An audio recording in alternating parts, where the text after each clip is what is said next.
competitive Zelda. Now, Nintendo have had some pretty crazy ideas in the past, especially with their main franchises like Mario, Super Smash Bros, and Pokemon, and The Legend of Zelda is definitely no exception when you look at some of the lesser known games in the series, like Tingle's Rupee Land for the Nintendo DS. But if I told you that competitive Zelda was actually a thing that Nintendo tried to push for a while, it'd be kinda hard to believe. Well, let me explain a little more. Imagine you turn on your PC and start watching a live stream, let's just say The Legend of Zelda A Link to the Past, and you're able to play along in your own separate file along with thousands of other people, all doing the same thing, racing through dungeons for collectibles and loot, all while an announcer voicing the old man, yes, the old man himself from Zelda's first cave, gives you the play-by-play of current progress. Luckily, you don't have to imagine it, because this lost Zelda game actually exists, in the form of BS The Legend of Zelda, or just BS Zelda for short, a bizarre series of Zelda games for the Japanese exclusive Nintendo Satellaview that was only broadcast a collective total of 18 weeks between 1995 and 1997 before it was gone forever. But what kind of new and weird things did the series try? And more importantly, what makes these competitive Zelda games? Well, with the power of emulation and piracy, let's find out. To start with, one of the weirdest things that BS Zelda changed with the standard Zelda formula is Link himself, because originally, none of these games featured Link at all, but instead, the Hero of Light, which was represented by one of the two avatars for the Satellaview, depending on if the player's profile was male or female. The male hero was this green-haired kid who had a pretty sick backwards baseball cap, and the female hero looked a lot like that one iteration of Link from the Zelda magazine that thought he was a girl, which is probably a coincidence, but I still thought it was kinda cool either way. These characters were the protagonists in BS Zelda and most Satellaview games in general. Alright, I'm ready. I like the look of that.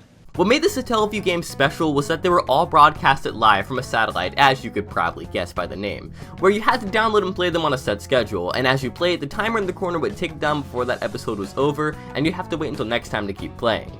A race against time to see how far in the game you could get.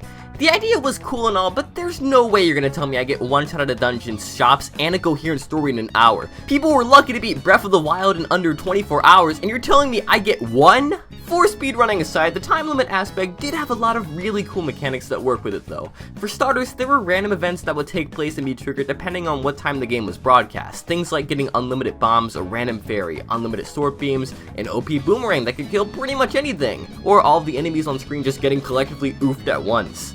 This also meant that it could use the soundlink system, where data was streamed simultaneously during a broadcast, including an orchestrated soundtrack and a voiceover track with an announcer, presumably playing the old man, who would give you tips and tricks, and sort of a play-by-play of what to do next in the world. It's touches like these that make me so jealous I never got to play one of these things live. I can imagine how hype it would have been, kinda like esports and speedrunning races today, but built into the games themselves.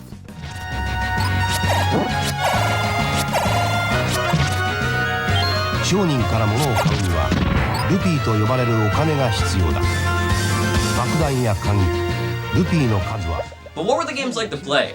Well, let's start with the first one, BS Zelda The Third Quest, which in retrospect doesn't really make much sense because it's number 3, like why are we... In all seriousness, The Third Quest is basically a remake of Zelda 1, but this time with SNES graphics, an orchestrated soundtrack, and better controls than the original. Although the map is a bit smaller and all the dungeons are completely different from Zelda 1's first and second quest, which is why this one is called The Third Quest. As for the controls, the main difference is that you can use the L and R buttons on the SNES controller to switch items, which is a much needed quality of life improvement over the original where you had to open the menu every time you wanted to switch items. The max number of rupees was also increased from 255 to 999, probably to increase the score you could get by grinding rupees alone. I should also mention there was a second version of the game on a different map, but that was just for differences in broadcasting times. There's not really much of a story here besides Ooga Booga, Hyrule is being attacked by evil, and now Link, the Hero of Light, must save the day. It's pretty much just standard Zelda, with the added bonus of real-time events happening during the broadcast, which is honestly what made it a lot cooler in the first place. But even without them, it's still basically a full graphical remake of Zelda 1 for the SNES, which in itself is pretty great. But the next BS Zelda game, titled BS The Legend of Zelda and the Ancient Stone Tablets, is where things get pretty interesting, because this one was built on a Link to the Past engine and featured a lot of new content, most notably a completely new story and dungeons with full voice acting for Zelda herself and some of the other characters, in addition to different mechanics like the Pegasus boots being able to switch directions while running, which is kinda OP now that I think about it. it. This one was a bit longer, and at the end of each episode your progress would be saved, and you'd be able to pick off from where you'd left off next time, with any dungeons you left behind being looted by some random thief who would just magically give you whatever items you missed. But the best addition by far is your weapon. In the beginning of the game, you don't get a sword, a bow, or bombs, or any of that weak crap. You get your own pet Murder Bee, which just goes around murking any enemy that doesn't have a sword while you just sit and laugh from a distance. Huh, I guess this means female Link really is best girl after all, but I digress. The BS Zelda games are really interesting on their own for the new gameplay and story elements they brought to the series, along with being played live with other players, listening to the same announcer, and reacting to the same real-time events simultaneously. But that's not where the story ends, because there's a very specific reason why you could consider these competitive Zelda games more akin to early esports than anything else. In an issue of Nintendo Online featuring the game's only known advertisement, it was said that for players who got quote-unquote high scores, there'd be some sort of prize or gift they could win by mail. The article states that players received a password that recorded the degree of completion for that day's featured dungeon. Players would then submit this password to the company, with players who completed the most receiving prizes. Because of the cost, it's speculated that these prizes would have only been gachapon style trinkets like those blind boxes or the game genre of waifus you can roll in Fire Emblem Heroes. Although no one really knows if the gifts were ever given out for sure, but this would make BS Zelda the first online Nintendo competition where players would simultaneously compete for as high a score as possible for the possibility of a prize in the very end. While BS Zelda can be emulated thanks to a dedicated community of fans who have translated and patched the games, even combining episodes into full playable games, the online simulcast of the game is something that just can't be replicated. Or so you'd think. But with the rise of speedrun races, randomizers, and ROM hacks, even things like challenge runs and stuff like Dream's Minecraft Manhunt, I have no doubt that if there's a high enough interest, it might one day be possible to hold a competition with the game, and play it in the original way it was intended. Which is where an idea I had while writing the script for this video could come into play. I want to try and modify the ROM and connect it to an online API, maybe a Discord server or a similar extension, and invite a group of YouTubers to battle through whatever events the viewers throw at them in real time.